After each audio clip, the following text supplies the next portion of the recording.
So we had completed up to Aloha, that is Aloha देखे थे, pure Aloha and slotted Aloha के विषय में हम लोग डिस्कशन किए थे. So how they work. So up till this we had completed. So let us move to the next topic, that is CSMA, Carrier Sense Multiple Access. तो क्यों चाहिए Carrier Sense Multiple Access? पहली बात है कि Aloha में जो collision तो हो रहा था लेकिन कम हो रहा था, लेकिन वो जो कॉलिजन हो रहा था वो सारे स्लॉट बाउंड्रीज में ही हो रहा था. मतलब क्योंकि जो ट्रांसमिटिंग नोड्स है वो they were only allowed to transmit at the starting of the slot boundaries at randomly, not at any time. किसी भी समय में वो लोग स्टार्ट नहीं कर रहे थे, जो कि Aloha में था कि कोई भी नोड जब भी डेटा है वो सेंड कर सकता है. स्लॉटेड Aloha है कि you have to start from the slot boundary. तो इससे जो कंटेंशन है वो कुछ घट गया और साथ में जो कॉलिजन इंटरवल है वो भी मेरा घट गया. दैट इज जो कॉलिजन का जो समय है वो भी मेरा घट गया. Because whatever the collision will happen, it will happen at the starting, otherwise there is no collision. So अगर दो नोड एक साथ अगर स्टार्ट कर दिया, in that case the collision will happen. तो मतलब दैट इज दो नोड अगर ओवरलैप कर जाता है, टोटली ओवरलैप कर जाता है, तभी कॉलिजन हो रहा था. इससे थ्रूपुट थोड़ा सा तो बढ़ा, लेकिन ये कुछ चैलेंजेस उसमें भी रहा. क्या था? The limiting the channel access to the slot boundaries results in the significant decrease in frequency of collision. So the result is increased utilization of communication channel. तो ये दोनों तो बेनिफिट मिला हमको Aloha, slotted Aloha. लेकिन slotted Aloha अभी भी अगर उसमें लोड बढ़ाते हैं, in the heavy load conditions, तो collisions तो अभी भी हो रहा है. That is in the slot boundaries and at the starting of the when the packets are overlapping with respect to time and slot boundaries, that is slot times. तो collision यहाँ भी हो रहा है. तो अगर ज्यादा लोड हो जाएगा, so it may so happen that one और two node may be trying to access the channel at the same slot boundary. That is when more than जब हम नेटवर्क का साइज बढ़ाते हैं, वायर्ड नेटवर्क या wireless जो भी हम लेके चले, उसका जब साइज बढ़ाते हैं तो more number of nodes if they are trying simultaneously to access the channel, so it may so happen, the more probability क्या है कि वो that is ज्यादा number of nodes जो है same slot time पे चैनल को एक्सेस करना चाहे. तो कहीं ना कहीं कॉलिजन जो है वो निहित है उसमें.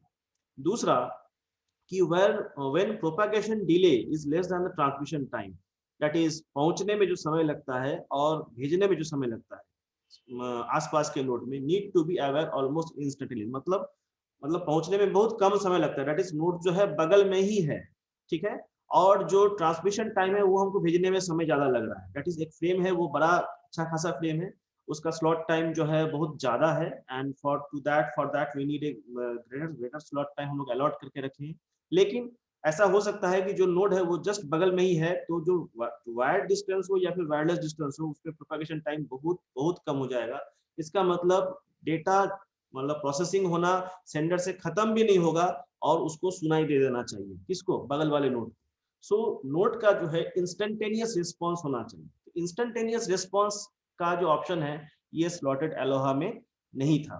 सो इसी इंस्टेंटेनियस तो in that case also collision may happen. So to incorporate that property, node के पास क्या काबिलियत होना चाहिए? that it is led to the development of a new class of media access scheme that is called carrier sensing. मतलब node के पास वो काबिलियत होना चाहिए कि वो लगातार उस चैनल पे सुनते रहे कि whether something is there, whether any energy signal is there or not in the channel में एनर्जी सिग्नल है या नहीं. मतलब प्रोपेगेशन डिले अगर छोटा है, इसका मतलब ट्रांसमिशन तुरंत पहुंच रहा है. तो अगर वो लगातार नहीं सुनेगा, कंटिन्यूअसली चैनल को नहीं सुनेगा, तो उसको पता कैसे चलेगा कि चैनल जो है चैनल में नॉइज है या नहीं. मतलब वो स्लॉट्स पे ही लिमिटेड रहेगा. तो चैनल को भी सुनना आवश्यक है. ये महसूस हुआ कब? जबकि ये ख्याल में रखते हुए कि सिनेरियो ऐसा भी हो सकता है कि जो हमारा नोड्स है वो काफी आसपास है और उनका जो प्रोपेगेशन डिले है वो काफी कम है. इस एक डेटा पैकेट को दूसरे नोड तक पहुंचने में बहुत कम समय लग रहा है, बजाते कि उसको प्रोसेस करने में जितना समय लग रहा है. फ्रेम मान लीजिए ज्यादा बिट्स का फ्रेम है, बड़ा फ्रेम है, उसका प्रोसेसिंग कंप्लीट भी नहीं हुआ, लेकिन वो बगल वाला नोड को मिल जाना चाहिए. तो जब इतना स्लॉट टाइम जब बड़ा हो और नंबर ऑफ कंटेनिंग नोड्स अगर ज्यादा है, then the nodes must be very responsive to the channel. That is data निकल चुका है और निकलते ही उसको जैसे ही डाटा मीडिया में गया तुरंत दूसरे वाले नोड को पता हो जाना चाहिए कि something is there with in the media. So for that we need the nodes to be carrier sensing. इसी के लिए जो मीडिया एक्सेस स्कीम को कैरियर सेंसिंग बेस्ड पे किया। इसका क्या ऑब्जेक्टिव है कि पहले सुनो कि अगर कोई दूसरा बोल रहा है तो चुप हो जाओ, और अगर कोई दूसरा नहीं बोल रहा है कि चैनल अगर बिजी नहीं है, दैट इज आइडल है, तभी तुम बोलो। तो that is the main thrust of CSMA। So इसमें दो बात आता है, that is one is the vulnerable time, another is the what, that is propagation time. So there are two thing that is coming into picture. तो क्या क्या है, what are they? So vulnerable time क्या है कि हम लोग जो सेट किए थे कि जो वल्नरेबल टाइम था that was the transmission propagation time. So in CSMA अगर हम नॉर्मल कम्युनिकेशन की ही बात करें, अगर A सेंड किया है T1 टाइम पे डेटा को, तो ये A का ये सिग्नल का रेंज है, ठीक है। B को भी B भी T1 पे स्टार्ट करेगा, B स्टार्ट किया तो ये A को सुनाई दिया, और ये जो सिग्नल है ये इधर भी जाएगा। और किसी एक समय पे T2 पे अगर C भी स्टार्ट किया तो T2 को पता नहीं है कि जो हमारा जो सिग्नल है वो ऑलरेडी A से एक सिग्नल चल चुका है। तो there is somewhere in between the T1 that is between B and C, जहाँ पे ये दोनों सिग्नल टकराएगा और दोनों सिग्नल का फर्स्ट बीट टकराएगा, and in that point the collision will happen. So ये क्यों होता है, क्यों? इसका कारण है कि हमारा जो ट्रांसमिशन है that is it takes some time, मतलब उसका जो ओवर द चैनल उसको प्रोसीड होने में उसको कुछ समय लग जाता है। तो जैसे A अगर इस समय पे सेंड कर रहा है तो B कुछ समय बाद, दैट इज ये डिस्टेंस पे B उसको रिसीव करेगा, that is this is the time for taken for the signal to get received by B। This is the propagation time for B। फिर ये जो टाइम है that is this is the lag time for C, इतना time उसको लगा C तक पहुंचने में, फिर इतना टाइम लगा उसको D तक पहुंचने। तो ओवर द नेटवर्क सबसे डिस्टेंस नोड तक पहुंचने में कितना टाइम लगता है, that is the vulnerable time. तो इन दोनों का आपस में संबंध है, क्योंकि हम जब कैरियर को सेंस करते हैं तो हमको इतना समय देना पड़ेगा कि सबसे डिस्टेंट नोड को सुनाई देने के लिए जितना समय चाहिए उतना समय तक हम इसको वेटिंग फेज में रखें। सो देयर इज रिलेशन कि एक बार जो डेटा जो सेंडर है वो अगर डेटा सेंड कर देता है तो कितना समय तक रुकेगा कि डाटा वहां से रिस्पॉन्स वहां से आए, and for that we need to consider that the कितना वेटिंग टाइम हमको रुकना है और कब वो आएगा, दैट इज कब वो डेटा हमको आएगा, एंड फॉर दैट कितना हमको रुकना पड़ेगा ताकि हमारा जो है कॉलिजन नहीं हो। सो CSMA जब हम CSMA को इम्प्लीमेंट करते हैं, इट वर्क्स दो तरह से इसको इम्प्लीमेंट कर सकते हैं, दैट इज अनस्लॉटेड CSMA में भी इम्प्लीमेंट कर सकते हैं और स्लॉटेड CSMA में भी इम्प्लीमेंट कर सकते हैं। तो बेसिकली ये दो स्ट्रेटेजी पे काम करता है, that is to acquire the free channel को एक्सेस करने के लिए वो दो स्ट्रेटेजी अप्लाई करता है। तो पहला क्या है कि strategy to acquire a free channel, कि वो फ्री चैनल को कैसे एक्सेस करेगा। दूसरा है कि strategy to wait for a busy channel to become free, वो चैनल का फ्री होने तक कैसे वेट करेगा। ये दो स्ट्रेटेजी पे वो काम करता है। तो इसी को अगर और फर्दर हम समझे कि कैसे ये इसी दो स्ट्रेटेजी के आधार पे ही इसको 3 डिवीजन में बांटा गया है। तो पहला क्या है, that is non persistent mode of channel acquisition. So ये क्या होता है कि नोड जो है पहले, this is the figure, node जो है पहले सेंस करेगा चैनल को, अगर चैनल आइडल है सो वो डाटा को तुरंत सेंड कर देगा, ठीक है। और वो वेट करेगा कोई एक नोड की वहां से एक्नॉलेजमेंट आएगा। तो ये जो एक्नॉलेजमेंट आने के लिए जो वेट कर रहा है, वेटिंग टाइम जो है, ये वेटिंग टाइम जो होगा को कैसे सेट करेगा, that is the round trip propagation time, कि डाटा जाके दूरस्थ नोड तक जाके वहां से वापस आने में जितना समय उसको लगना चाहिए, दैट इज प्रोपेगेशन डिले। कितना बिट्स बाई चैनल का बैंडविड्थ अगर भागा दे देंगे तो वो टाइम निकल के आ जाएगा, और जितना नोड का मेरा सेटअप है, दैट इज नेटवर्क का जो सेटअप है, डिस्टेंस का जो सेटअप है, तो कितना टाइम लगना चाहिए। तो उस आधार पे वो टाइम सेट करता है कितने समय पे मुझे तक एक्नॉलेजमेंट मिल जाना चाहिए। सो अगर जब वो सेंड करता है तो वो दो चीज का एस्टिमेशन करता है, दैट इज द कंटेंशन का एस्टिमेशन करता है कि जो एक्नॉलेजमेंट आएगा कि वो जो भेजेगा, दैट इज द सेंडर, जो रिसीवर जो एक्नॉलेजमेंट भेजेगा, तो वो भी तो चैनल को एक्सेस करना चाहेगा। सो वो कितने समय बाद चैनल को एक्सेस करेगा ये सेंडर को पता नहीं है।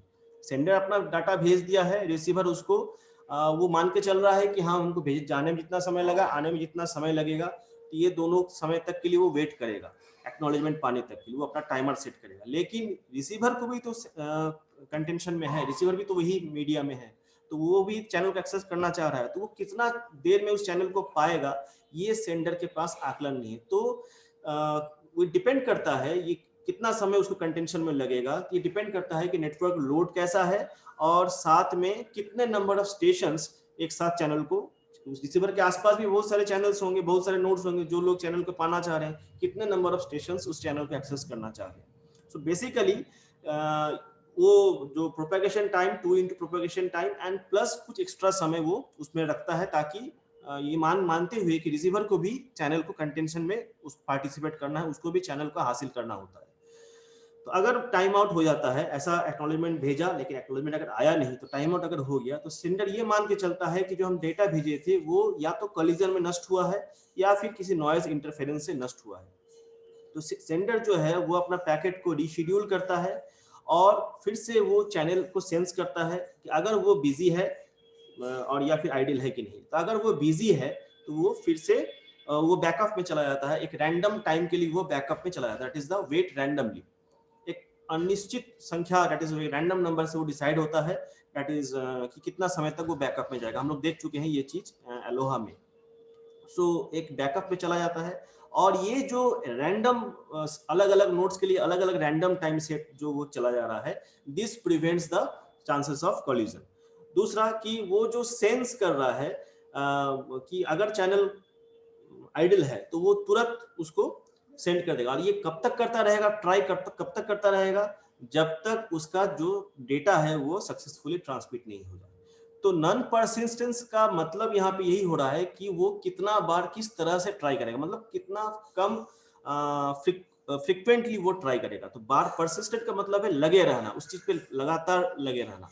तो नॉन परसिस्टेंट मतलब वो लगा हुआ नहीं है, वो एक टाइम तक वेट कर रहा है, that time is the round trip propagation time and the contention average contention time that is taken. So ये थोड़ा मुश्किल है, लेकिन but it is taken depending upon the network load and the number of nodes and the traffic conditions. तो ये दो तरह का टाइम को आकलन करके एक समय तक वो वेट करता है एक्नॉलेजमेंट आने का। अगर नहीं आया so it will go in this way कि वो एक रैंडम नंबर से वेट करेगा और अगर चैनल आइडियल है तो वो तुरंत ट्रांसमिट कर देगा। और ये वेटिंग जो प्रोसेस है रैंडम नंबर से वेटिंग, ये चलता रहेगा। So this is non persistent, मतलब किस तरह से वो एक्वायर करना चाहता है फ्री चैनल, और बिजी के केस में वो क्या करता है। Then comes one persistent. One persistent मतलब that is it is the probability of, मतलब ट्राई, कितना बार वो ट्राई, मतलब वो 100 टाइम्स ट्राई करेगा, दैट इज फुल ट्राई, वो करता ही चला जाएगा। So what is one persistent. अच्छा, ये जो नॉन परसिस्टेंस है इसमें एक चीज छूट गया, दैट इज इसमें जब चैनल आइडल हो जाता है, फॉर एग्जांपल जब वो बैकअप में चला गया, व्हेन द नोड वो रैंडमली बैकअप में चला गया, तो हो सकता है कि जब वो देखा कि चैनल बिजी है और वो बैकअप में चला गया कि नहीं अभी तो चैनल बिजी है, हम बैकअप में जाते हैं रैंडमली और फिर वापस आएंगे। जैसे ही वो बैकअप में गया तो हो सकता है उस नेक्स्ट मोमेंट में चैनल जो है वो फ्री हो जाए। तो ये जो रैंडम मोमेंट ऑफ जो बैकअप है, इसके कारण हो सकता है कि चैनल जो है वो अंडर यूटिलाइज रहे, दैट इज चैनल जो है वो आइडल पड़ा हुआ रह जाए। और उसको वो तो अपने रैंडम नंबर से वो चला गया है कि किस, मान लो अगर वो 10 मिनट के लिए चला गया या 5 मिनट के लिए चला गया, बैकअप पे चला गया, लेकिन हो सकता है वो जब सुना था, हो सकता है that was the end of some noise, कोई दूसरा कम्युनिकेशन का एंड होने वाला था, लेकिन वो सुना था, सुन लिया और बैकअप पे चला गया और वो कम्युनिकेशन तुरंत एंड भी हो गया। तो अब उस नोड को जितना समय के लिए वो बैकअप में गया उसके एल्गोरिथम के हिसाब से, उतना समय तक वो चैनल खाली पड़ा रहा, आइडल पड़ा रहा। तो ये उसका एक नेगेटिव ड्रॉबैक है कि ठीक है ये बार बार ट्राई नहीं करता है, लेकिन चैनल का जो आइडलनेस जो है, अंडर यूटिलाइजेशन का भी इसमें एक संभावना है, चैनल जो है खाली पड़ा हुआ रह सकता है। Next comes is one persistent, that is ये बहुत ही सीधा है, that is it is very simple and straightforward and it simply says that node persistently continues to listen. Node जो है लगातार चैनल को कान लगा के सुनता है, that is it goes on listening, sensing the channel whether some signal is there in the channel or not. That is its persistency is 100%. that is वो that is with probability 1, that is वो लगातार जो चूंकि सुन रहा है, that is the its probability, वो लगातार, not any moment it is refraining from listening, it is continuously listening, and as soon as the channel is free it sends the data. So इसमें क्या है कि बहुत ज्यादा कोलिजन होने का संभावना है। अगर हर नोड को हम ये काबिलियत दे दें कि वो लगातार सुनता रहे और जैसे ही उसको मिले तुरंत वो डेटा को ट्रांसमिट कर दे, as soon as he gets the channel, it is free, since the channel it is free, it will send the data. तो हो सकता है when there are multiple number of nodes competing to access the media, तो हो सकता है 2-3 nodes को एक साथ पता चला कि चैनल फ्री है और सब लोग एक साथ झपट पड़े कि हाँ हमको चाहिए to get access to the channel, and in that case it will create a huge collision. that is बहुत ज्यादा संभावना है कि इसमें collision हो. that is one persistent. ठीक है, हम उसको सेंसिंग को हम उसको इनफ्रीक्वेंट ज्यादा नहीं रख रहे हैं, उसको फ्रीक्वेंट बना दिए ताकि जो आइडलनेस है उसको अंडर यूटिलाइजेशन को घटाने के लिए. तो ये एक किनारा है, ये एक किनारा है. तो कहीं पे हम लोगों को ये ट्रेड ऑफ करना पड़ेगा, that is in terms of persistency, कि हम लोग किस तरह से कितना persistence, कितना बार वो ट्राई करेगा. ज्यादा ट्राई करेगा तो नॉइज भी बढ़ेगा. ज्यादा अगर लगातार सेंस कर रहा है चैनल को और किसी समय उसको आइडल मिल गया तो सारे नोड ऐसा प्रयास कर रहे हैं, सारे नोड को एक साथ में आइडल मिला, सारे नोड ट्रांसमिशन में चले जाएंगे और कोलिजन होगा. अगर हम रैंडम बैकअप में जाते हैं, वेट रैंडमली बैकअप में जाते हैं, तो किसका कितना बैकअप है ये दैट इज डिपेंड करेगा कि वो किस टाइम पे वो कम्युनिकेशन चल रहा है. सो हो सकता है कि बैकअप में चला गया है और चैनल आइडल हो जाए. सो नॉन परसिस्टेंट में ये संभावना है कि चैनल आइडल रह जाए. वन परसिस्टेंट में संभावना है कि बहुत ज्यादा कोलिजन हो जाए. So we need a trade-off, that is something in between, that is that keeps the balance of less collision and higher utilization. तो उसके लिए for that we need to move to P persistent. That is ये प्रस्ताव आया कि क्यों ना इसको एक probability factor के साथ इसको किया जाए. That is what is P persistent? P का मतलब क्या है कि अगर कोई नोड को अगर हम डेटा को ट्रांसमिट कर रहे हैं, we send with the probability P. तो P जो है वो या तो probability है या फिर अगले बार जो ट्राई करेगा उसका रिट्राई प्रोबेबिलिटी है. एंड जैसे ही वो प्रोबेबिलिटी फैक्टर P सेट करता है तो 1 माइनस P जो होता है उसका वेटिंग प्रोबेबिलिटी हो जाता है. मतलब अगर P प्रोबेबिलिटी से वो परसिस्टेंट है, दैट इज वो ट्राई करेगा P प्रोबेबिलिटी से, तो 1 माइनस P के लिए वो वेट करेगा. तो अगर P को हम कम रखे हैं तो वेटिंग मेरा बढ़ सकता है. मतलब हम कितना फ्रिक्वेंटली हम ट्राई करेंगे और कितना देर तक वेटिंग करेंगे, इसको हम लोग दो पार्ट में एक तरह से क्या कहें उसको कंप्लीमेंट वे में इसको हम लोग ले रहे हैं. So the station transmits with probability P and with probability 1 minus P station waits before next attempt to transmit. अगला अटेम्प्ट के लिए हम कितना वेट करेंगे, 1 माइनस P वेटिंग प्रोबेबिलिटी के साथ हम वेट करेंगे. सो द जो वेटिंग टाइम है that is the maximum propagation delay between the distant node. अगर CSMA अगर अनस्लॉटेड है तो उस पूरे नेटवर्क का जो बिखराव है, उस बिखराव में जो हर किसी दो नोड के बीच में जो मैक्सिमम डिस्टेंस हो सकता है, that time is set for the waiting time, कि जाके आने में जितना समय लगता है. और अगर वो स्लॉटेड CSMA है तो जो स्लॉट टाइम होगा वही उसका वेटिंग टाइम होगा. तो at the end of the waiting, अगर वेट में हम कोई नोड ट्रांसमिट किया है, अपना P प्रोबेबिलिटी और वेटिंग टाइम सेट कर दिया है 1 माइनस P प्रोबेबिलिटी से अगर सेट किया है, सो वेटिंग टाइम जैसे खत्म होता है तो वो नोड फिर से सेंस करता है कि whether the channel is busy और नॉट. सो और वंस इट इज बिजी तो वो बंद नहीं करता है सेंस करना. जो वहां पे रैंडम में वो बैकअप में चला जा रहा था, वो लगातार सेंस करता चला जाता है जब तक चैनल आइडल ना हो जाए, मतलब चैनल खाली ना हो जाए, फ्री ना हो जाए. जैसे ही चैनल खाली होता है, that is once it is free, it find that the channel is idle, so immediately वो P persistent algorithm जो अपना एक P persistence के साथ जो है वो उसको सेंड कर देता है. तो ये जो वेटिंग टाइम है, यही वेटिंग टाइम है उसका एक्नॉलेजमेंट आने का, यही वेटिंग टाइम है उसका अगर एक्नॉलेजमेंट नहीं आया तो वो सेंड करने का. तो अगर उस समय के अंदर एक्नॉलेजमेंट आ गया है तो वो नेक्स्ट डेटा को सेंड करेगा. अगर नहीं आया है एक्नॉलेजमेंट उस वेटिंग टाइम के अंदर में, तो उसी डेटा को सेंड करेगा, फिर P परसिस्टेंसी के साथ सेंड करेगा, लेकिन वो सुनता चला जाएगा. वहां पे एक रैंडम बैकअप था, यहाँ पे अंतर है कि यहाँ बैकअप नहीं है. वो अगर बिजी भी है वो सुनता चला जाएगा कंटिन्यूअसली. तो इसमें एक तरह का दो चीज का हम कॉम्बिनेशन किए हैं कि P जो है वो कंट्रोल कर रहा है कि कितना देर के लिए वो नहीं सुनेगा, और वंस P एक्सपायर्स, P का जो फैक्टर है वो that is 1 minus P expires, तो वो फिर लगातार उसके बाद वो बैक ऑफ में नहीं जाएगा, तो उसके बाद वो सुनता चला जाएगा। दैट इज 1% जो क्वालिटी है उसको हम इसमें इनकॉर्पोरेट कर रहे हैं। तो दोनों क्वालिटीज को का जो हम ट्रेड ऑफ लेके ये जो P परसिस्टेंट जो चैनल बनाए हैं, तो P परसिस्टेंट जो एक्वायरिंग मैकेनिज्म बनाए हैं, सो इन दिस वे, तो ये जो है ये एक तरह का कॉम्प्रोमाइज है between the non persistent and one persistent. So यहाँ पे जो P का जो फैक्टर है ये बहुत बड़ा इंपॉर्टेंट रोल प्ले करता है in designing the speed and the performance of the network. Network हम किस तरह से रखें, उसमें P का वेक्टर क्या रहे, ताकि इस अगर बड़ा से बड़ा नेटवर्क अगर बड़ा भी होता है तो मेरा जो थ्रूपुट है, डिले है, वो सब फैक्टर में हम इम्प्रोवाइज कैसे कर सकते हैं। तो अगर P हम ज़्यादा रखें, दैट इज कि बार बार ट्राई करता रहेगा, दैट इज जैसे ही P का फैक्टर मतलब it is getting closer to the one persistent. Just a minute.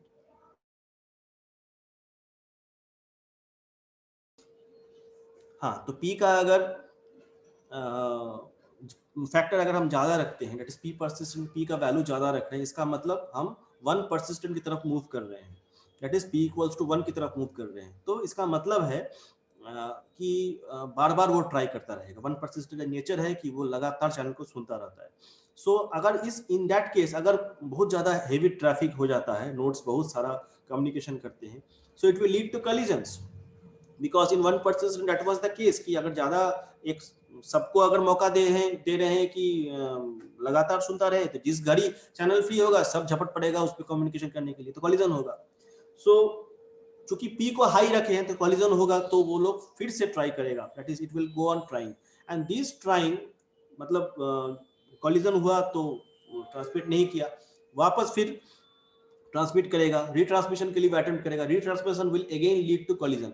ऐसा और भी ज्यादा बदतर हो जाएगा अगर 10 में से 5 नोट रिट्रांसमिशन में गए हैं और हो सकता है कोई छठा नोट उस समय उसका ट्रांसमिशन है, तो वो भी अगर उस पर कंटेंट करना शुरू कर दे तो वो नए कम्युनिकेशन को भी वो ब्लॉक करेगा।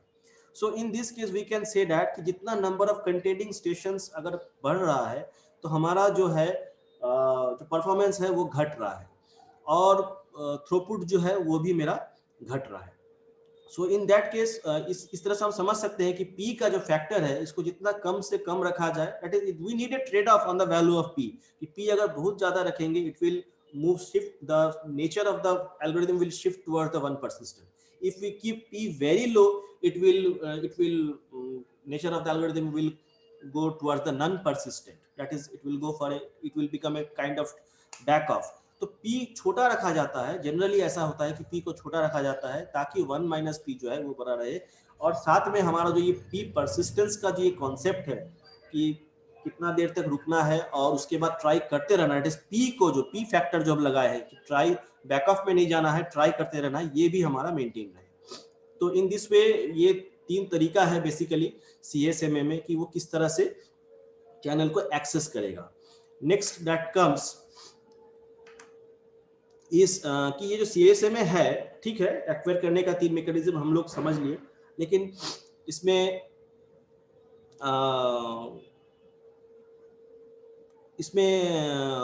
कुछ खामी है, CSMA में कुछ खामी है। सो CSMA अच्छा है कि सुनेगा, if the channel is free then the nodes are allowed to send, if the channel is not free and they are not allowed to send, and they will continue sensing, and how they will continue, that is the persistency of the node, वो कितना persistence के साथ वो सुनेगा, जद्दोजहद के साथ वो सुनेगा। सो इसमें एक नेगेटिव फैक्टर है कि अगर कंटेनिंग स्टेशंस ट्रांसमिट कर रहा है, मतलब जब कॉलिजन हो चुका है तब भी कंटेनिंग स्टेशन जो है वो ट्रांसमिट करता चला जाता है। CSMA वो सेंस तो करता है कि अगर फ्री है तो वो ट्रांसमिट नहीं करेगा, लेकिन अगर फ्री ट्रांसमिट करेगा, अगर फ्री नहीं है तो वो ट्रांसमिट नहीं करेगा। सो ये ठीक है, लेकिन when the collision has happened, जब collision हो चुका है, in that case वो मतलब ट्रांसमिशन को इमीडिएटली रोक नहीं पाता है, that is collision तो हो चुका है और फिर भी ट्रांसमिशन चल रहा है। सो द collision का जो टाइम है, that is जब तक उसका डेटा ट्रांसमिशन, दोनों तरफ का ट्रांसमिशन खत्म नहीं हुआ तब तक वो कोलिजन कंटिन्यू रहता है। सो it will degrade the network performance, कि बहुत समय तक कोलिजन हो रहा है। तो अगर हम ऐसा कुछ कर सके कि कोलिजन अगर पहला बिट पे ही कोलिजन हो रहा है तो दोनों नोड ए नोड बी दोनों सेंड कर रहे हैं और दोनों पूरे डेटा फ्रेम को पूरा सेंड करने तक वो कोलिजन होता रहता है। अगर ये चीज को हम रोक सके कि पहले बिट पे अगर कोलिजन हो गया तो अगर ये डिटेक्शन स्कीम अगर उसमें लगा सके और नोड को बैकअप पे लेके जा सके, then it will be much more flexible. और ये जो टाइम है कि जब तक वो ट्रांसमिशन टाइम के दौरान जो कोलिजन पूरा चल रहा है उस टाइम का हम लोग एडवांटेज ले सकते हैं। And for that we need something that is called collision detection mechanism in CSMA, कि सेंस करेगा, ठीक है, लिसन करेगा, सेंस करेगा, तभी ट्रांसमिट करेगा। लेकिन अगर कोलिजन हो जाता है तो ट्रांसमिशन बंद हो जाना चाहिए immediately with immediate effect, and that is called the detection mechanism in CSMA। ये हमको लाना पड़ेगा। फॉर एग्जाम्पल यहाँ पे ए सेंड किया है एक टाइम T1 में डेटा को, तो ये किसी एक समय पे पहुंचेगा, this is the time lag, that is T3 is the time lag when it reaches the what C node के पास वो डेटा पहुंचता है। सो T1 से T4 एक उसका ट्रांसमिशन चल रहा है और उसी दौरान मान लेते हैं कि जो सी भी है वो भी डेटा ट्रांसमिशन शुरू किया है तो T2 टाइम पे, तो T2 टाइम से एक पर्टिकुलर टाइम लैग तक उसका ट्रांसमिशन चलेगा और एक पर्टिकुलर लोकेशन या फिर डिस्टेंस समय के बाद एक कहीं पे कॉलिजन होगा। तो जहां पे पहला बिट ऑफ ए एंड पहला बिट ऑफ सी कोलाइड कर रहा है उसी समय ए और सी को पता चल जाना चाहिए कि अब आगे का बिट सेंड नहीं करना है। अगर ऐसा नहीं करते थे नॉर्मल सीएसएमए में कॉलिजन चल रहा है और इधर सेंडिंग भी चल रहा है, ये भी सेंडिंग चल रहा है, मतलब नॉइज भी हो रहा है और डेटा ट्रांसमिशन चल रहा है। इसका मतलब ना ये इफेक्टिवली काम कर पा रहा है, ना ये इफेक्टिवली काम कर पा रहा है और ना ही चैनल को हम किसी और के लिए फ्री कर पा रहे हैं। So this reduces the throughput and the efficiency of the CSMA. तो क्यों ना हम इस पे डिटेक्शन मैकेनिज्म लगाए कि जिस घड़ी पहला बिट कोलाइड करे बस दोनों जो ट्रांसमिशन में लगे हुए थे दोनों रिफ्रेन कर जाएंगे, वापस कर जाएंगे अपना। सो सीएसएमए अच्छा था, लेकिन यही जो कंटेंशन है transmitting even when collision has awkward वो रुकता नहीं था, वो कंटिन्यूअसली ट्रांसमिशन कंटिन्यू रहता था। तो इसी को इम्प्लीमेंट करने के लिए वो अगर ऐसा हम करते हैं so we need something that for detection. और डिटेक्शन क्या है, that is the nodes must be able to listen while transmitting. मतलब जो नोड ट्रांसमिट कर रहा है तो ट्रांसमिशन मतलब एक तरह से बोलना और लिसन मतलब एक तरह से सुनना, तो उसमें दोनों काबिलियत होना चाहिए। It should possess both the capabilities at the same time and must be able to exercise both the capabilities, that is वो ट्रांसमिट भी करे और लगातार सुनते भी जाए।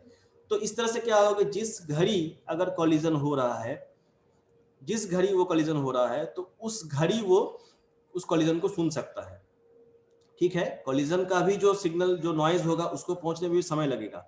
अब ये जो समय है इसको कम, इसके ऊपर क्या किया जा सकता है, सो उस केस में हम लोग क्या करते हैं, जो जो फ्रेम का जो टाइम है that is frame processing time है उसको double two the propagation time के से ज्यादा रखते हैं। फॉर एग्जांपल अगर T1 को डिस्टेंस नोड तक पहुंचने में टीपी टाइम लगता है, एक डिस्टेंस नोड, और मान लेते हैं सी का जो नोड है वो उसका डिस्टेंस नोड है, तो उसको दैट इज टीपी टाइम लगता है, तो उसी कॉलिजन का अगर कॉलिजन नहीं हुआ तो ठीक है वहां तक पहुंच जाएगा।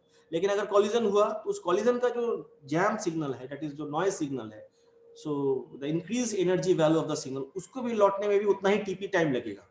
तो ये जो 2 टीपी से ज्यादा अगर फ्रेम का प्रोसेसिंग टाइम अगर रखते हैं, ट्रांसमिशन टाइम अगर रखते हैं, तो ट्रांसमिशन होने के दौरान ही दैट इज ट्रांसमिशन चल रहा है, TFR is greater than 2 TP, दौरान ही मेरा रिवर्स से एक सिग्नल आ जाएगा जिससे ये जो है अपना सिग्नलिंग दैट इज सेंडिंग को वो बंद कर सकता है और सी भी अपना बंद कर सकता है। So this is the main motto of CD कि ये दो क्राइटेरिया उसका होने उसके पास होना चाहिए कि नोट्स को लगातार सुनना पड़ेगा ताकि कोई कॉलिजन अगर हुआ है तो वो मिले, और TFR को हमको 2 TP से ज्यादा रखना पड़ेगा, दैट इज फ्रेम सीक्वेंस जो है वो जितना हमारा नोड का डिस्टेंस है उससे ज्यादा रखना पड़ेगा। सो ये 2 TP कहाँ से डिसाइड होता है कि हम किस तरह का चैनल यूज कर रहे हैं, उसमें बिट्स का रेट क्या है और जो डिस्टेंस है कितने बड़े लोकेशन में नेटवर्क को हम एस्टैब्लिश किए हैं, ठीक है। तो यहाँ से 2 TP डिसाइड होता है कि अगर हम भागा दे दें कि चैनल का जो एक बिट उसको अगर चैनल का स्पीड से अगर भागा दे देंगे तो it we will get the time of propagation of a single bit, ठीक है, और उसको अगर 2 से मल्टीप्लाई कर देंगे over distance topography of a network, तो that will from that we will get 2 TP। And और इधर से हम लोग TFR कैसे पता करते हैं कि वो कितने स्पीड से उस नोड को प्रोसेस कर, ट्रांसमिशन को वो कर रहा है, and that depends upon the type of interface through which the node is connected, किस इंटरफेस से वो ट्रांसमिशन मीडिया से कनेक्टेड है, तो कितने जल्दी जल्दी वो फ्रेम को बना सकता है। सो ये 2 फैक्टर है जिसके आधार पे हम लोग कॉलिजन को डिटेक्ट कर सकते हैं। This is the main theme of detection of the collision, ताकि वो सुनता भी रहे और फ्रेम ट्रांसमिशन चलता रहे और प्रोपेगेशन उससे पहले खत्म हो जाए।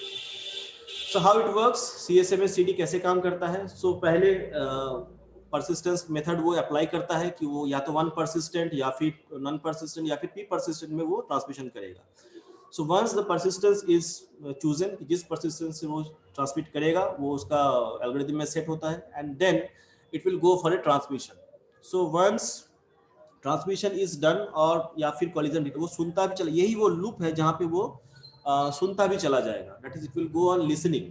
सो ट्रांसमिट कर रहा है तो transmission done yes, transmission done yes, transmission no, तो वो सुनता भी चला जाएगा कि ट्रांसमिशन जो है कहीं पे कॉलिजन मेरा किसी एक मोड, किसी एक बिट्स नंबर पे कॉलिजन हो रहा है नहीं। तो once the collision is detected, ठीक है, सो कॉलिजन अगर डिटेक्टेड अगर नहीं हुआ है तो ट्रांसमिशन सक्सेसफुल हो गया। अगर कहीं पे डिटेक्शन हो रहा है at that point of collision of the bit, it sends a jamming signal. So एक जैमिंग सिग्नल नोट जो है उसको पता चल जाता है कि इतना समय के बाद हमको कॉलिजन हुआ है, और वो तुरंत एक जैमिंग सिग्नल सेंड करते हैं ताकि बाकी नोट जो है वो लोग भी अपना ट्रांसमिशन और नहीं करें। And it goes for a backup, वो कुछ समय के लिए बैकअप में चला जाता है, and that backup is truncated binary exponential backup में चला जाता है, and this is decided by the factor के। और हर बार के जो है वो अपग्रेड हो रहा है, उसका एक मैक्सिमम वैल्यू, जैसे हम लोग एलोहा में किए थे, प्योर एलोहा में उसका मैक्सिमम वैल्यू सेट रहता है, and with that it goes for, ये बार बार चेंज होता चला जाता है।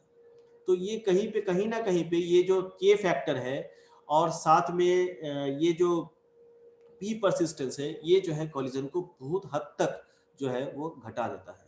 और यही है मेन लूप जहाँ पे वो लगातार सुन भी रहा है और ट्रांसमिट भी कर रहा है। तो जिस घड़ी मतलब कॉलिजन डिटेक्टेड हो जाता है उसी घड़ी तो वो जैमिंग सिग्नल मोड में चला जाता है, that is it goes for a sending A jet, अपना ट्रांसमिशन को बंद करता है और तुरंत जैम सिग्नल एक सेंड कर देता है, that is collision has happened. So these are the 3 enhancements, that is first is the persistent method को हम लोग CSMA में लगाए, दूसरा है कि वो सुनना, लगातार भेजना और लगातार सुनना, और तीसरा जो है that is the jamming signal का जो implementation है कि अगर उसको कॉलिजन डिटेक्ट होता है तो वो ट्रांसमिशन को बंद करेगा, तुरंत एक जैमिंग सिग्नल भेजेगा, अपने खुद एक रैंडम नंबर से बैकअप में चला जाएगा ताकि कॉलिजन अवॉइड हो सके और थ्रूपुट बढ़ सके।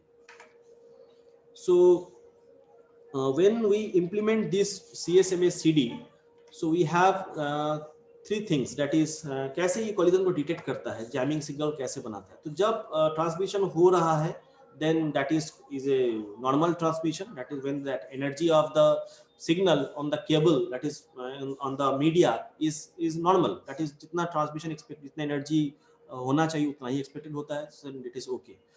सो इन दैट केस कैसे वो जानता है कि कॉलिजन हुआ? तो कॉलिजन जब हो रहा है इसका मतलब है कि उसका जो सिग्नल है वो कहीं ना कहीं उस मीडिया में बढ़ जाएगा, एबनॉर्मली उसका जो स्ट्रेंथ है, क्योंकि टकराएगा 2 सिग्नल दोनों तरफ से, ए का और सी का, दोनों का टकराएगा, तो वहाँ पे energy value eight that point उसका बढ़ जाएगा।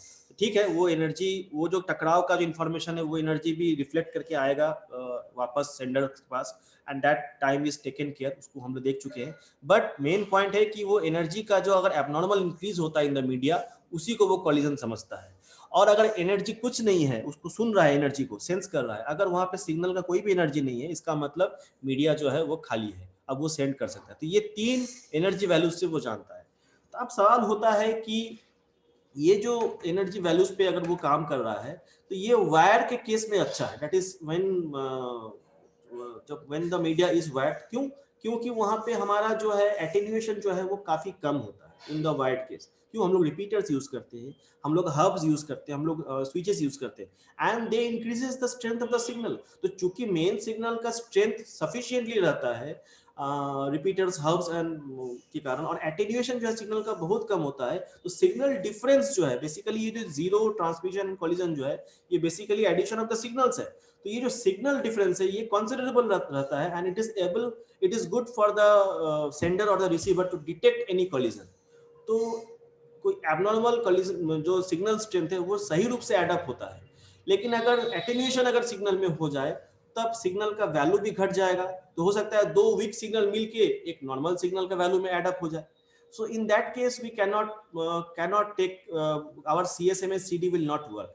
सो इसीलिए ये वायर में अच्छा काम करता है, क्योंकि हमारे पास सिग्नल जो वायर्ड कम्युनिकेशन है दैट इज ईथरनेट वगैरह, तो वहां पे हमारा एटेन्यूएशन बहुत कम होता है, कंसिडरेबली लो, और वहां पे हमको सही वैल्यूज ऑफ द एनर्जी मिल जाता है। और चूंकि कॉलिजन वैल्यूज पे डिपेंड कर रहा है कॉलिजन डिटेक्शन जो है, तो हम कॉलिजन डिटेक्ट को कर सकते हैं, and that is why it is used in the fast Ethernet. लेकिन इसी को अगर हम वायरलेस पे अगर इंप्लीमेंट करेंगे इट इज नॉट गुड। कुछ कारण है, क्या कारण है, क्यों वायरलेस पे अगर क्यों इंप्लीमेंट करना चाहे डिटेक्शन को हम क्यों नहीं कर सकते हैं? क्योंकि वायरलेस चैनल्स जो है जनरली जो है वो हाफ डुप्लेक्स पे काम करते हैं। मतलब कोई एक सेंड कर रहा है, फिर वो बंद करेगा, फिर दूसरा वहां से सेंड करेगा इन जनरल। तो ठीक है, हाफ डुप्लेक्स, क्या उसको फुल डुप्लेक्स नहीं कर सकते हैं? हाँ कर सकते हैं। मान लीजिए अगर कर भी दिए तो हमको चैनल तो फुल डुप्लेक्स कर दिए, लेकिन नोड्स को भी तो फुल डुप्लेक्स करना पड़ेगा। चैनल को कैसे फुल डुप्लेक्स करेंगे? चैनल को हम लोग क्या करेंगे, दो फ्रीक्वेंसीज में हम लोग, या फिर दो गार्डिंग फ्रीक्वेंसीज लगा के हम चैनल को सेम फ्रीक्वेंसी को दो गार्ड बैंड्स के साथ हम यूज कर सकते हैं। लेकिन नोड्स को भी तो फुल डुप्लेक्स बनाना पड़ेगा, मतलब नोड्स जो है वो ट्रांसमिट भी करे और लिसन भी करे। तो वायरलेस के मोड में एक वायरलेस डिवाइस को अगर ट्रांसमिटिंग और लिसनिंग मोड दोनों के साथ सेटअप करना है तो उसका सर्किटरी जो है थोड़ा कम्प्लेक्स हो जाता है, and the nodes itself become very costly. So that is why one of the reason, that is why कि we don't go for CSMA CD को वायरलेस में हम लोग इंप्लीमेंट नहीं करते। That is wireless don't consider CSMA CD, वो लेता ही नहीं उस चीज को, क्योंकि उसके लिए मतलब। दूसरा, collision detection is more difficult in wireless medium. क्यों उसमें डिफिकल्ट भी है? क्यों? Because the time varying nature of the wireless medium and rapid decrease of the signal power. Wireless में हर नोड ओमनी डायरेक्शनल में एक सिग्नल को इमिट करता है, ठीक है। तो अब वो जो सिग्नल है ओवर द डिस्टेंस, ये हम लोग जानते हैं कि इलेक्ट्रोमैग्नेटिक सिग्नल उसका जो डिस्टेंस के साथ उसमें एटेन्यूएशन आता है। बहुत सारा फैक्टर्स है एटेन्यूएशन आने का, क्रॉस नॉइज, आसपास के नॉइज, दूसरा है कि हमारा जो टेरेस्ट्रियल एनवायरनमेंट में जहाँ पे सिग्नल हम लोग सेंड कर रहे हैं वहाँ आसपास की जो वस्तुएं हैं, और साथ में सिग्नल में फेडिंग भी आता है। So there are so many factors, path loss, reflections, interference, ये सब जो है कहीं ना कहीं सिग्नल में एक डिस्टॉर्शन लाता है। तो इन सब को देखते हुए अगर हम कॉलिजन को डिटेक्ट करना चाहें तो कैसे होगा? Because we need this thing very perfectly. हमें डिटेक्ट करने के लिए ये तीनों फैक्टर्स एकदम परफेक्टली होना चाहिए, that is energy of the signal. तो ऐसा जगह पे जहाँ फेडिंग हो रहा है वहाँ एनर्जी का कैटेगराइजेशन कैसे करेगा कोई एक नोड? उसको गलत इंफॉर्मेशन मिल सकता है एनर्जी का। So in for considering this case we cannot use that is CSMA CD in wireless signals, that is in wireless technology. So collision detection cannot be applied on wireless communication. तो क्या किया जाए? So हमें collision को avoid ही कर सके, ये कुछ उपाय करें कि collision मेरा avoid हो जाए। So collision avoid करने में we have to consider that how the wireless mechanism works.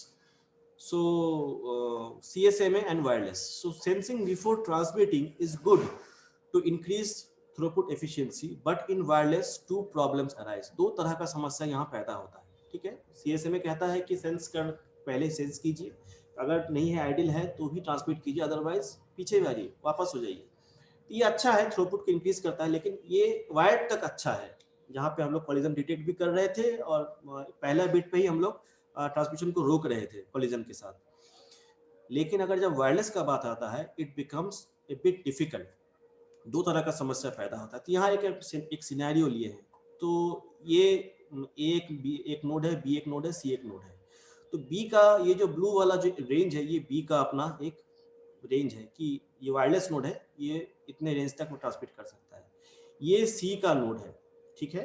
सो अब जो हम जो लिए हैं, फिगर लिए हैं, इसमें ये बता रहा है दैट इज अगर बी सेंड करेगा तो ए को भी सुनाई देगा, और सी सेंड करेगा तो भी ए को सुनाई देगा, ठीक है। अब मान लेते हैं कि B सेंड कर दिया है, लेकिन B अगर कोई चीज सेंड करता है तो वो C को सुनाई नहीं देगा, क्योंकि C जो है B का बाउंड्री यहीं तक है, this is the boundary of B। तो C जो है B के बाउंड्री के से बाहर है, फिर वापस B जो है वो भी C के बाउंड्री से बाहर है, C का बाउंड्री यहीं तक है, तो VB जो है वो C के बाउंड्री से बाहर है। If you can see the screen, you have to focus on the screen. So B का जो B जो है वो C के बाउंड्री से बाहर है, और C जो है वो B के बाउंड्री से बाहर है, लेकिन A जो है वो B और C के ओवरलैपिंग बाउंड्री में है। ठीक है, अब B एक डेटा को सेंड करता है A के पास, C को तो पता नहीं है, C को कैसे पता चलेगा, क्योंकि B का बाउंड्री ही यही है, वायरलेस मोड पे B का बाउंड्री ही है, तो इस बाउंड्री में जो रहेगा वही सिग्नल को सेंस कर पाएगा, आसपास में कोई भी रहेगा वो सेंस कर सकता है। तो C को पता नहीं चल रहा है कि B A को सेंड कर रहा है, और C भी सेंड कर दिया, तो A के पास जब ये दोनों ट्रांसमिशन एक साथ पहुंचेगा, अगर मान लेते दोनों एक साथ सेंड किया है, so there will be collision at the point of A and A will drop both the packets, दोनों पैकेट दोनों का B और C, तो दोनों का ट्रांसमिशन जो है वो नष्ट हो गया, and this problem is called hidden node problem. That is जो C है वो B के रिस्पेक्ट में हिडन है, और जो B है वो C के रिस्पेक्ट में हिडन है, दैट इज एक नोड जो है दूसरे नोड से वो हिडन है। So what, how we can specify what can be a hidden node? It says that a node which is within the range of the destination node, a node which is within the range of the destination node but out of the range of transmitting node। C जो है destination node के range में है, तो A का range कहीं ना कहीं कुछ इस तरह का होगा, सो उसमें C पढ़ रहा है, सो B का डेस्टिनेशन A है, C का भी डेस्टिनेशन A है, तो अगर C को हम वो हिडन नोड माने तो वो it is following in the range of destination node, but it is out of the range of the transmitting node, so C is hidden node for node B। same is the case with B कि C के range का जो है वो यहीं तक है, तो C को पता नहीं है कि B ट्रांसमिट कर रहा है, तो B is hidden node for C, उसको छुपा, वो नोड है लेकिन वो छुपा हुआ है, बिकॉज C का ट्रांसमिशन रेंज यहीं तक है, तो C के लिए डेस्टिनेशन A है, और B जो है वो डेस्टिनेशन नोड के रेंज में तो है लेकिन सेंडिंग नोड के रेंज में नहीं है। So in this case B and C are the hidden nodes, mutually hidden nodes with each other। So ये एक प्रॉब्लम है जहाँ पे collision arise हो सकता है। So ये वायरलेस में अगर CSA में लगाते हैं, इस चीज को हम लोग को सॉर्ट आउट ख्याल में रखते हुए अवॉइडेंस के लिए आगे बढ़ना है। नेक्स्ट कम्स कि ऐसा एक दूसरा सिनेरियो ले रहे हैं जहाँ पे 4 नोड्स हैं A B C D, you can see. So अब अगर A मान लेते हैं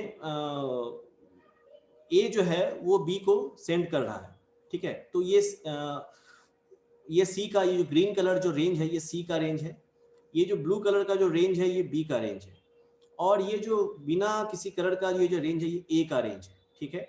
तो अगर B जो है वो A को सेंड कर रहा है data, okay, so sorry A जो है वो B को सेंड कर रहा है डेटा, एंड उसी दौरान A जो है B को सेंड कर रहा है डेटा, उसी दौरान तो B को मिल जाना चाहिए, ठीक, because it is in the range of A के रेंज में है, ठीक। अब दूसरा जो है फिर C उसी समय अगर C भी डेटा सेंड करना चाहता है D को, तो D एक अलग डेस्टिनेशन है और C भी अलग सेंडर है, लेकिन वो सेंड इनके बीच में नहीं आ रहा है, तो C D को डेटा ट्रांसफर करना चाहता है और A जो है वो B को ट्रांसफर करना चाहता है। तो अब A चूंकि B को ट्रांसफर कर रहा है तो ये सिग्नल यहां तक भी पहुंचेगा, तो C ना चाहते हुए भी चूंकि एक ट्रांसमिशन को सुन रहा है कि A ट्रांसमिट कर रहा है B को, तो वो अपना ट्रांसमिशन को रोक देगा या फिर C में ही वो कॉलिजन हो जाएगा कि हाँ चैनल बिजी है, लेकिन C और D के बीच में चैनल बिजी नहीं है। ऐसा क्यों हुआ?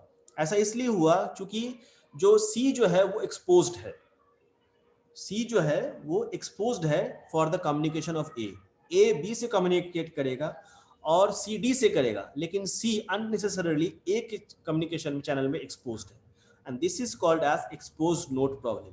यही वो दो प्रॉब्लम है जिसको before going for a collision avoidance scheme we need to consider that these two problems, and there are different types of scheme। one is the busy tone scheme, another is the hand shaking mode, जिसके जरिए हम लोग इस दोनों चीजों को कुछ हद तक, पूरी तरह से भी नहीं, कुछ हद तक देखेंगे हम लोग, जिसको हम लोग सॉर्ट आउट कर सकते हैं। So I hope it is clear। if you have any question regarding collision detection and avoidance about hidden node and exposed nodes, you can ask any other questions? Manish Kumar वो पूछा है sir what happens to wait probability if value of p is equal to 0? p value of p अगर equal to 1 है मतलब वो wait करेगा ही नहीं। Value of p equal to 0 है मनीष कुमार, अगर उसका वैल्यू ऑफ p अगर इक्वल टू 0 है इसका मतलब वो इंडेफिनिटली वेट करता चला जाएगा। दैट इज नॉन परसेंट, वो वेट करे मतलब वो ट्राई कम करेगा, वेट ज्यादा करेगा। ठीक है, दैट इज वेटिंग पार्ट में हम ज्यादा फैक्टर रख रहे हैं ना। टोटल प्रोबेबिलिटी 1 है, अगर 0. मान लो 25 अगर हम प्रोबेबिलिटी रख रहे हैं फॉर द परसिस्टेंस, 0.25 परसिस्टेंस के साथ मतलब 75% हम वेटिंग में रख रहे हैं। लेकिन अगर हम p का वैल्यू 0 कर रहे हैं मतलब वो ट्राई करेगा ही नहीं, दैट इज नॉन परसिस्टेंस। तो वो सिंपली अपने बैकअप मोड्स पे काम कर रहा है, मतलब उसका ट्राई करने का जो लगातार जो प्रयत्नशील जो है वो घटा दिए हम। तो वो अब सिंपली बैकअप, उसका नियत समय है प्रोपेगेशन टाइम के हिसाब से, वो बैकअप में जाएगा और फिर टाइमर से वो एक्सपायर होके फिर वापस ट्राई करेगा। There is no persistence basically. p equals to 0 means no persistence, non persistence. I hope it is clear. Any other question? Yes sir, 1 minus P का वैल्यू मतलब नेगेटिव भी हो सकता कैसे है, मतलब नेगेटिव? होना तो नहीं चाहिए। हाँ, होना तो नहीं चाहिए, कैसे नेगेटिव होगा? प्रोबेबिलिटी कभी नेगेटिव होता है? तो वो नो सर। ई जो है वो प्रोबेबिलिटी है, कितने प्रोबेबिलिटी के साथ आपको वेट करना है, तो 75% प्रोबेबिलिटी के साथ आपको वेट करना है। तो वो एक फैक्टर है जो ये नोट को ये देता है कि हम जो टोटल स्लॉट टाइम जो है वो कितने प्रोबेबिलिटी किसका, अगर 0.75 आया तो वो स्लॉट टाइम का वो फैक्टर बनता है। ठीक है ना, कि हम स्लॉट टाइम का कितना फैक्टर तक हम वेट करेंगे। Getting the point? Yes sir. कहीं ना कहीं हम वो जो स्लॉट टाइम है उसी पे प्रोबेबिलिटी लगा रहे हैं, उसी का एक फ्रैक्शन हम ले रहे हैं। समझ में आ रहा है ना? पहले हम एलोहा में क्या था कि वो जो स्लॉट टाइम था वो फिक्स्ड था कि स्लॉटेड एलोहा में कि स्लॉट बाउंड्रीज पे ही स्टार्ट हो सकता है। अब जो है हम स्लॉट टाइम को प्रोबेबिलिटी फैक्टर से फ्लेक्सिबल कर रहे हैं। तो अगर 0.25 प्रोबेबिलिटी परसिस्टेंस के साथ है इसका मतलब वो 0.75 ऑफ द स्लॉट टाइम वो वेट करेगा, अगर वो स्लॉटेड सीएसए में है। अगर अनस्लॉटेड है तो 0.75 ऑफ द प्रोपेगेशन टाइम वो वेट करेगा। तो वहां पे तो अनस्लॉटेड में तो टाइम बटा हुआ नहीं रहता है, तो total propagation time of the distant node वो टाइम लेके चलता है नेटवर्क। तो उसका 0.75 प्रोबेबिलिटी टाइम वो वेट करेगा, फिर वो ट्राई करेगा, परसिस्टेंस में जाएगा, पी परसिस्टेंस। ठीक है? Yes sir. हाँ ठीक है। किसी को कोई क्वेश्चन नहीं है मानते हुए we end up this session. इसके बाद भी अगर पढ़ते समय कोई क्वेश्चन आ जाता है आप लोग पूछ सकते हैं, व्हाट्सएप है, फोन है, कॉल करके, वीडियो कॉलिंग है, सब कुछ अवेलेबल है। आप एक्स्ट्रा समय चाहिए तो उसके लिए बैठेंगे, सो कोई रेस्ट्रिक्शन नहीं है। लेकिन जस्ट वन थिंग, आप लोग पढ़िए और सवाल पूछिए। ठीक है? सो सेशन को यहीं पे एंड करते हैं।